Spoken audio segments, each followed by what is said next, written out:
Imaginez, gagner un Grand Prix de Formule 1 chez vous, à domicile, devant vos fans, votre famille et vos proches. Peu de pilotes ont eu cette chance. On pense que seuls les plus grands, qui avaient la meilleure voiture à ce moment-là, pouvaient venir à bout de cette quête. Vettel, Schumacher, Hamilton, Prost, Alonso, on pense souvent aux plus grands de cette catégorie pour réaliser l'exploit de vaincre à domicile. Même Charles Leclerc, le prince de Monaco, aura donné toute son énergie pour enfin franchir cette étape. Mais imaginez alors que cet événement représente pour un pilote sa première victoire dans la catégorie et le fasse devenir une des idoles de sa génération. Laissez-moi vous raconter l'histoire de Gilles Villeneuve. Villeneuve wins and 100,000 cheering Canadians go wild with delight at the first ever Grand Prix win by a Canadian in, of all places, Canada. Gilles Day without a doubt. C'est un nom qui évoque directement des images de courses acharnées, d'un courage à toute épreuve et de dépassements audacieux. Même s'il n'a jamais remporté de championnat du monde, Gilles Villeneuve est considéré comme l'un des plus grands pilotes que la Formule 1 ait connu. On va le voir tout au long de cette vidéo, mais c'est son style agressif et son dévouement total pour la Scuderia Ferrari qui ont fait sa légende. Je vous propose donc d'embarquer avec moi pour découvrir son histoire. De ses débuts en motoneige au Canada, rien que ça, jusqu'à sa fin tragique en 1982. Gilles Villeneuve naît le 18 janvier 1950 à Saint-Jean-sur-Richelieu, au Québec. Mais c'est à Berthierville qu'il grandit et développe une véritable passion pour la vitesse. Qu'on se le dise, la plupart des pilotes commencent directement en karting ou dans des voitures, mais Gilles, lui, il va se faire remarquer dans une discipline un peu inattendue, la motoneige. Il faut savoir qu'au Canada, la motoneige, c'est presque une religion. Et Gilles, il se rend bien compte qu'il est bon. Et il est tellement bon qu'il devient rapidement une étoile montante dans ce domaine. Les compétitions de motoneige, elles, l'aident à perfectionner son talent pour piloter à la limite, au point qu'il disait souvent que la motoneige l'avait rendu fou. Fou, oui, mais dans le bon sens du terme. Et pourquoi, vous allez me demander? Parce que ce sport l'avait habitué à glisser constamment, à contrôler les dérives et à jouer avec l'adhérence. Est-ce que ça vous rappelle quelque chose? Eh oui, toutes ces compétences lui serviront plus tard en Formule 1. C'est un apprentissage à la fois de la maîtrise et du contrôle sous pression. Mais comme vous le savez, la carrière de Gilles Villeneuve ne s'arrête pas à la motoneige. Il y a quelque chose de bien plus grand derrière pour lui. Avant d'arriver en Formule 1, Gilles, comme la majeure partie des pilotes, s'attaque à d'autres compétitions automobiles. C'est pourquoi, en 1973, il se tourne vers la Formule Ford. Et très vite, il impressionne.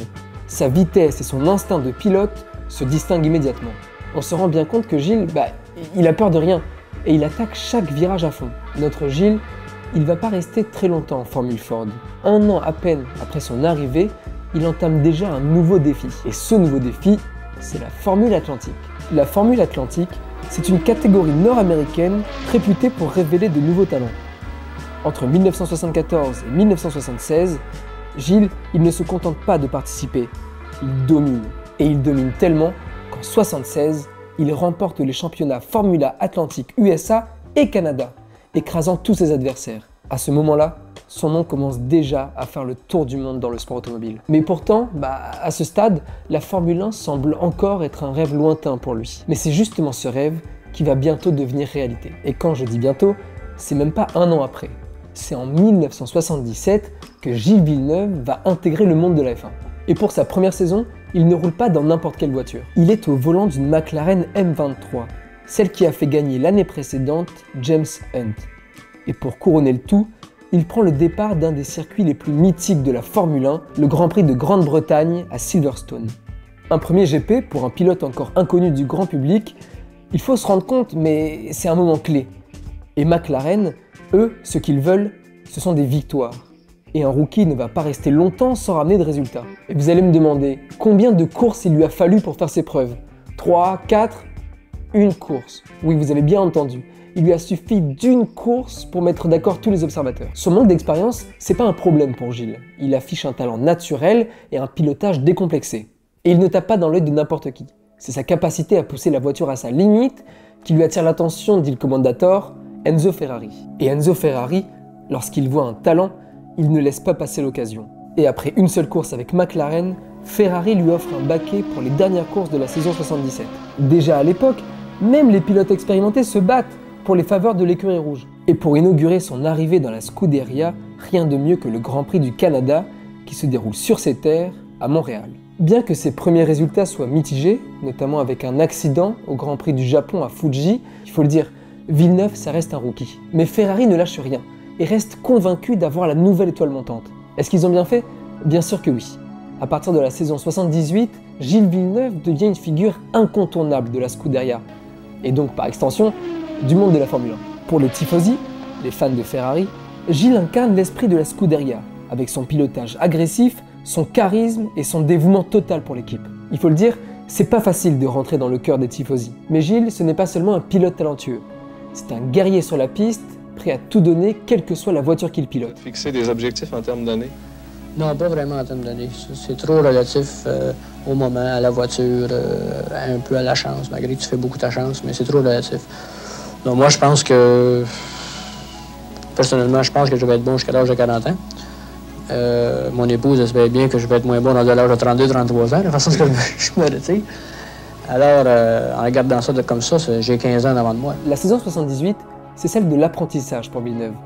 Il court aux côtés de Carlos Reutemann, un champion du monde en devenir. La Formule 1 se rend au Canada, sur le tout nouveau circuit de Montréal, le 8 octobre 1978, à l'occasion du 313e Grand Prix de Formule 1. Le vendredi, lors des essais, la météo capricieuse favorise les Ferrari sous la pluie.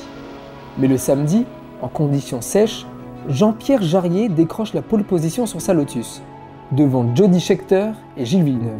Mario Andretti, déjà champion du monde, ne parvient qu'à une modeste 9e place. Mais tout change le dimanche. Lors de la course, Jarier prend un excellent départ et s'échappe en tête, tandis que Villeneuve lutte avec Jones et Scheckter pour la 2e place. Plusieurs pilotes abandonnent, dont Lauda et Watson. Jarier semble intouchable, avec une avance confortable sur Villeneuve qui a dépassé Scheckter. Mais à 20 tours de l'arrivée, une fuite d'huile met fin aux espoirs du Français, offrant la tête aux Canadiens. Gilles gère son avance et franchit la ligne en vainqueur, sous les acclamations du public. Il devance Scheckter et Reutemann qui complètent le podium. Villeneuve célèbre son triomphe en brandissant le drapeau à damier, une scène mémorable pour les fans canadiens. Ferrari dépasse Brabham pour la 2e place du championnat du monde constructeur, tandis que Jarier quitte Montréal avec une immense déception, lui qui semblait destiné à la victoire. Et cette victoire justement, c'est pas seulement un moment fort pour Villeneuve, c'est surtout le signal qu'il est là pour rester, qu'il est prêt à devenir l'un des pilotes phares de Ferrari. On l'a vu, Villeneuve il est compétitif et bien installé chez Ferrari, mais il lui manque encore un petit quelque chose pour atteindre le sommet de son art. Ce petit quelque chose, il va pas tarder à l'avoir, parce qu'en 1979, Ferrari développe une voiture incroyablement compétitive. Cette voiture, c'est la Ferrari 312 T4, et Gilles forme un duo redoutable avec son coéquipier Jody Scheckter. Ensemble, ils remportent 3 victoires lors de cette saison, en Afrique du Sud, à Long Beach et aux États-Unis. Et le moment le plus mémorable de l'année, et qui sait peut-être de sa carrière, se déroule en France, sur le circuit de Dijon-Prenois. Là, il se livre un duel épique avec le pilote français René Arnoux. Pour la 2e place, Gilles et René se battent roue contre roue et se touchent à plusieurs reprises, en refusant de céder le moindre centimètre. Ce combat où la tension est à son comble est encore considéré aujourd'hui comme l'un des plus grands duels de l'histoire de la F1. Last lap but one with René Arnoux second and Villeneuve go. Incredible! Villeneuve stood on everything, locked up his tyres, got the line and he's back into second position on the last lap but one and the French crowd aren't very happy about it. Je crois que comme pilote, c'était un gars qui avait beaucoup de talent, un acrobate. Je dirais que c'était un acrobate au début de sa carrière qui a effectué pas mal de sorties de route.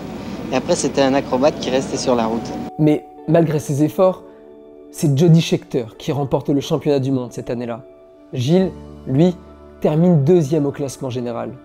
Aux yeux des tifosi, il est déjà une légende, leur héros incontesté. La saison 79 a été exceptionnelle, pour Gilles comme pour la Scuderia. Et j'aimerais vous dire que la saison 80 l'a été aussi. Mais non, on peut même dire que ça a été une saison beaucoup plus laborieuse pour l'écurie.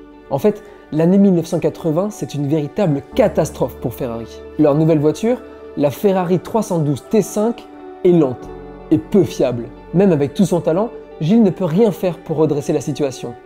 C'est une saison à oublier pour Ferrari comme pour Villeneuve, qui ne parvient même pas à marquer de points significatifs. Allez, ça reste la Scuderia Ferrari, Et on espère que pour cette nouvelle saison 1981, ils vont réussir à rattraper tout le retard accumulé l'année précédente. He was able to do unbelievable things. That was Gilles. Et c'est vrai, Ferrari fait des progrès avec la Ferrari 126C, mais elle reste en dessous des attentes. Gilles, bien décidé à faire table rase du passé, réussit des performances impressionnantes. D'abord à Monaco, un circuit urbain extrêmement difficile où la moindre erreur peut être fatale. Et ensuite en Espagne, sur le circuit de Jarama, où il réalise un véritable exploit. Il bloque derrière lui 4 voitures beaucoup plus rapides pendant plusieurs tours, et le tout sans faire la moindre erreur. Ces victoires montrent une fois de plus l'étendue du talent de Gilles Villeneuve, qui réussit même avec une moins bonne voiture à performer et à briller. Vient la saison 82. Celle qui devait être le couronnement de Gilles Villeneuve. Ferrari a enfin une voiture à la hauteur. Et cette fois-ci, tous les espoirs sont permis. Les tifosi l'attendaient cette saison.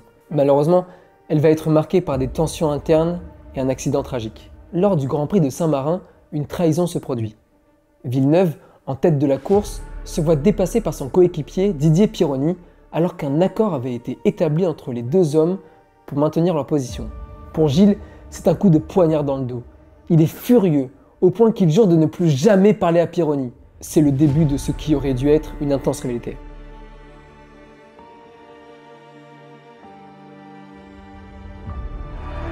Je suis chez Ferrari pour essayer de gagner des courses. Si c'était à refaire, je le referais évidemment. On mettra en collaboration notre travail, Gilles et moi-même, pour la bonne marche de l'écurie Ferrari. Le temps passera, ça résoudra ces problèmes, bien sûr.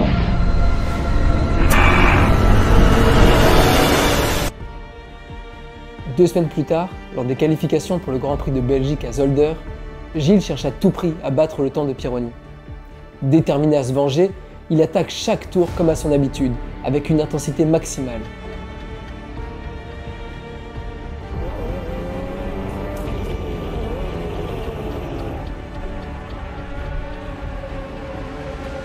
Mais dans son tour rapide, il se retrouve sur une trajectoire de collision avec la voiture plus lente, celle de Jochen Mass. L'impact est terrible. Sa Ferrari décolle, fait plusieurs tonneaux dans les airs, et Gilles est éjecté de la voiture.